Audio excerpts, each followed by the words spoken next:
नमस्कार बच्चों। अगला पाठ हमारा है पाठ नंबर 3 है नई किताब के अंदर। ये 4 पाठ है हमारा दे रखा है, लेकिन नई किताब के अंदर तीसरा पाठ है भूमंडलीकृत विषयों का बनना। ये 10वीं क्लास के एसएस के विद्यार्थियों के लिए पाठ नंबर 3 भूमंडलीकृत विषयों का बनना। तो हमने देखना है कि भूमंडलीकृत विषयों का किस प्रकार से बनना पाठ हमारा है, किस प्रकार से बनता है, और इस पाठ की महत्वपूर्ण बातें हैं वो हम यहाँ पढ़ेंगे। उसके बाद फिर हम किताब में जो इम्पोर्टेंट चीज़ें आएंगी, अभ्यास आएगा, उसको देखेंगे। तो पहला टॉपिक हमारा है वैश्वीकरण। तो वैश्वीकरण क्या चीज़ थी देखिएगा। वैश्वीकरण इस प्रक्रिया से विश्व अर्थव्यवस्थाएं एक दूसरे के घनिष्ठ संपर्क में आई थी। वैश्वीकरण मतलब इस प्रक्रिया, वैश्वीकरण मतलब क्या होता है, एक देश दूसरे देश के साथ अपना व्यापार है, अपनी अर्थव्यवस्था को मजबूत करने के लिए व्यापार कर सके और एक दूसरे के संपर्क में आ सके, होता है वैश्वीकरण। ठीक है, तो ये इस प्रक्रिया से क्या हुआ था, विश्व की जो अर्थव्यवस्थाएं हैं वो एक दूसरे के घनिष्ठ संपर्क में आई थी। सेकंड हमारा है सिल्क रूट। सिल्क रूट क्या है भाई देखिएगा। इस मार्ग से मध्य युग में चीन से रेशम दूर दूर तक जाता था। मध्यम जो युग था हमारा, उसमें चीन के रास्ते से और पूरे यूरोप के अंदर और एशिया महाद्वीप के अंदर इस मार्ग से व्यापार होता था। और ये व्यापार और सांस्कृतिक आदान प्रदान की दोनों प्रक्रियाएं इस मार्ग के से साथ साथ चलती थी। भी ये मार्ग था, व्यापारियों का मार्ग था। इस रास्ते से सभी व्यापारी अपना व्यापार करते थे। यूरोप के जो व्यापारी लोग थे वो एशिया महाद्वीप में आते थे, और एशिया महाद्वीप के जो व्यापारी थे वो यूरोप महाद्वीप में जाते थे। और इन्हीं व्यापारियों के आने जाने से एक दूसरे की जो सांस्कृतिक और व्यापारिक गतिविधियां हैं वो साथ साथ ही चलती थी। अगला है भोजन की यात्रा। अब भोजन एक देश से दूसरे देश में किस प्रकार पहुंचा, कौन सी चीज़ कहाँ होती थी और कहाँ अब होती हैं देखिएगा। भोजन की यात्रा में आलू, सोया, मूंगफली, मक्का, टमाटर, मिर्च, शकरकंद और ऐसे बहुत से दूसरे खाद्य पदार्थ लगभग 500 वर्ष पहले हमारे पूर्वजों के पास नहीं थे। जो 500 साल की बात करें तो ये चीज़ें हमारे पास नहीं थी। कौन सी, आलू नहीं था, सोया नहीं थी, मूंगफली नहीं थी, मक्का, टमाटर, मिर्च, शकरकंद, इस प्रकार की खाद्य जो चीज़ें हमारे हम प्रयोग में ला रहे हैं ये चीज़ें हमारे पास नहीं थी। ये खाद्य पदार्थ यूरोप और एशिया में तब पहुँचे जब क्रिस्टोफर कोलंबस, अब कब पहुँचे, जो कोलंबस गलती से उन अज्ञात महाद्वीपों में पहुँच गया जिन्हें बाद में अमेरिका कहा गया। जो कोलंबस था जिसने अमेरिका की खोज की थी वो उस महाद्वीप पर पहुँच गया जिसको बाद में अमेरिका नाम दिया गया था। तो वहाँ से ये चीज़ें यहाँ आई थी। आलू, सोयाबीन, मूंगफली, मक्का, टमाटर, मिर्च, शकरकंद, ये पहले हमारे इसमें एशिया महाद्वीप में नहीं थी। यूरोप और एशिया महाद्वीप में नहीं थी ये चीज़ें, बाद में वहाँ से आई हैं।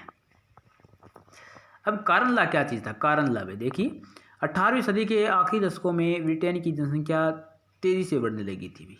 18वीं सदी के आखिरी दशकों में जो ब्रिटेन की जो जनसंख्या है उसमें प्रगति हो रही, तेज़ी से बढ़ रही थी। उत्पादकों की मांग बढ़ने लगी थी। अब उत्पाद की मांग बढ़ेगी, जनसंख्या बढ़ेगी तो हर चीज़ की मांग बढ़ेगी। सरकार ने मक्का के आयात पर पाबंदी लगा दी थी। अब सरकार ने क्या दी, मक्का के आयात पर पाबंदी लगा दी थी। जिस कानून के द्वारा मक्का के आयात पर पाबंदी लगाई गई उसे कारण ला कहते हैं। फिर मक्का के, ब्रिटेन के अंदर मक्का के आयात पर पाबंदी लगाना ही कारण ला है, ये ध्यान रखना। सरकार, ब्रिटेन सरकार क्या, कि वहाँ जनसंख्या बढ़ रही थी, उत्पादकों की मांग बढ़ने लगी थी, और सरकार ने क्या, मक्का के आयात पर पाबंदी लगा दी थी। और मक्का के आयात पर पाबंदी लगाना ही क्या है, कारण ला कहते हैं। इसको क्या क्या कहते हैं, कारण ला कहते हैं। अब आता है हमारा तकनीक की भूमिका। अगला टॉपिक हमारा तकनीक की भूमिका। रेलवे, भाप के जहाज, टेलीग्राफ आदि की तकनीक परिवर्तन के बिना कल्पना भी नहीं की जा सकती। रेलवे के बिना, भाप के इंजन के जहाज़ों के बगैर, टेलीफोन के बगैर, आज तो बहुत से तकनीकी जो परिवर्तन है वो हो चुके हैं समाज के अंदर, टेक्निकल आ गई है। तो इन चीज़ों के बिना क्या है, परिवर्तन, तकनीकी परिवर्तन की कल्पना भी नहीं की जा सकती। इसमें मास उत्पादकों का भी व्यापार होने लगा। जहाज़ों, पानी के जहाज़ों में रेफ्रिजरेशन की तकनीक की स्थापना से ये है व्यापार व्यापक रूप से किया जाने लगा। अब मांस के व्यापार के बारे में बता रहा हूँ आपको। पहले जो मांस था वो कैसे, सीधे ही जो पशु थे जिनका मांस का प्रयोग किया जाता खाने के अंदर, उन पशुओं को जीवित ही पानी के जहाज़ों में भर करके ले जाया जाता था दूसरे महाद्वीप पर, दूसरे देशों में। और उनमें से बहुत से जानवर हैं वो भूख से, प्यास से या फिर भीड़ भड़ाके से दब कर एक दूसरे पर कमज़ोर होकर के मर जाते थे, कुछ कमज़ोर हो जाते थे, जिस कारण से जो मांस है वहाँ पर पहुँचने पर महंगा हो जाता था। ठीक है। अब धीरे धीरे क्या हुआ, तकनीकी का प्रयोग किया जाने लगा, जहाज़ों में रेफ्रिजरेशन की सुविधाएं होने लगी, अब फ्रीज बना दिए। अब क्या किया जाने लगा, मांस को पहले काटा जाता था, फिर पैकिंग की जाती थी और फिर फ्रीजों में रख करके इसको दूसरे स्थानों पर पहुंचाया जाता था, जिससे मांस सस्ता भी हो गया और सुविधापूर्वक भी जाने लग गया था।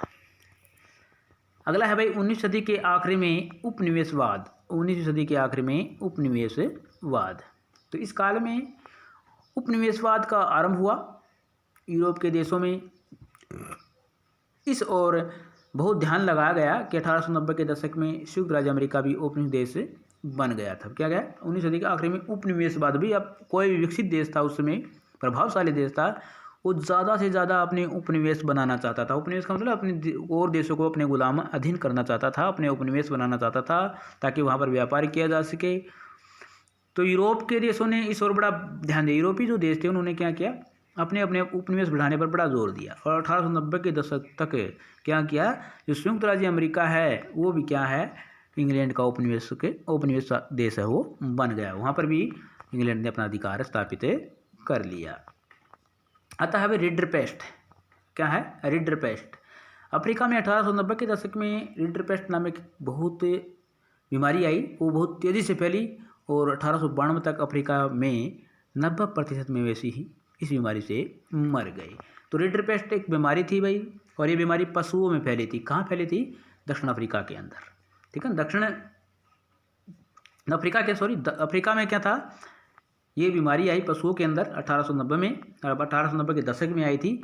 और इससे क्या हो गया था, वहाँ की जनसंख्या लगभग पशुओं पर निर्भर थी, पशुपालन करती थी और पशुओं से उनकी आजीविका चलती थी। और इस बीमारी के कारण वहाँ के 90% जो पशु थे वो मर गए थे और वो बेरोजगार हो गए थे। और इस बेरोजगारी का फ़ायदा उठा करके जो औपनिवेशिक शासक थे उन्होंने उनको अपने अधीन गुलाम है वो बना लिया था।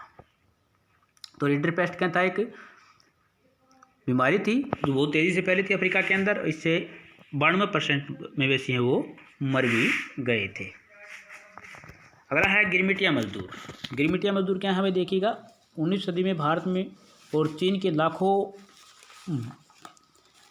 मजदूरों को बागानों, खादानों और सड़क, रेलवे निर्माण परियोजनाओं में काम करने के लिए दूर दूर देशों में लाया जाता था।